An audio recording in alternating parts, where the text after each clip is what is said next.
విమర్శించే కాపు నాయకులు కూడా నేను ఒకటే చెప్తున్నాను, మాట్లాడితే రంగా గారిని పట్టుకొస్తారు.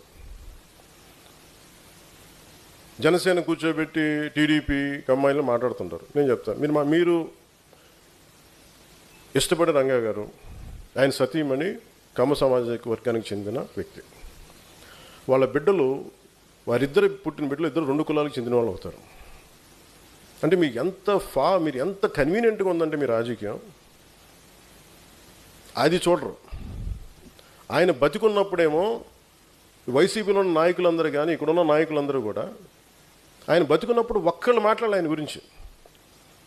చనిపోగానే ఈరోజు అందరికీ కోపాలు వచ్చేసింది. ఎందుకంటే మరి ఏం కూర్చోబెట్టి నా మీద పడ్డారు. నేను ఎప్పుడు కులం ప్రస్తావన తీసుకుని నేను ఎప్పుడు రాలేదు. చిన్నప్పుడు ఒక్కొక్కసారి ఒకసారి నేను చీరాల్లో పెరుగుతున్నాడు అడిగాను, మా అమ్మని అడిగా, అమ్మ మనం ఏమిట్లని అడిగాను. ఎందుకు ఏలా చండాలు ప్రశ్న చేసాను మా అమ్మ. దేనికంటే స్కూల్లో మా ఫ్రెండ్ వాళ్ళ ఇంటికి క్లాస్ ఇంటికి వెళ్తే వాళ్ళ అమ్మ అడిగింది, మీరు ఏమిట్లా అంటే, నువ్వు నోరు మూసుకుని నీకు ఇలాంటి అడగను. ఎందుకంటే మా ఇంట్లో మాకు తెలియదు.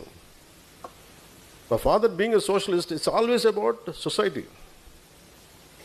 మానవత్వాన్ని చూసాం కానీ కులం అనేది ఒక సోషల్ ఫ్యాక్ట్. మనం పుడతాం దాంట్లో ముందు, అంతేగాని దాంట్లో కూరుకుపోం కదా. దాన్ని అర్థం చేసుకుంటాం, గౌరవిస్తాం.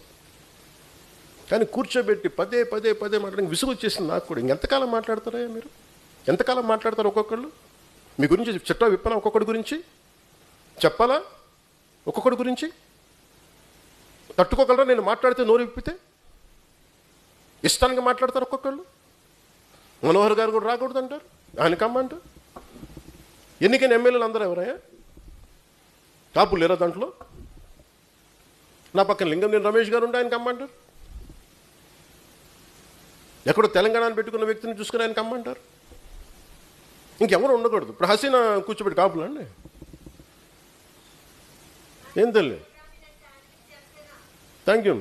నేను చెప్తున్నా, అంటే నేను చెప్పేది అదే, దాటి మాట్లాడదాం, కులాలు మతాలు దాటి వెళ్దాం, ఒకే అర్థం చేసుకుంటాం, మాట్లాడతాం, ప్రతి సమస్యను మాట్లాడతాం. అంటే కూర్చోబెట్టి ఇంకా తగ్గి నాకు విసుగు వచ్చేసింది ఇంకా నాకు.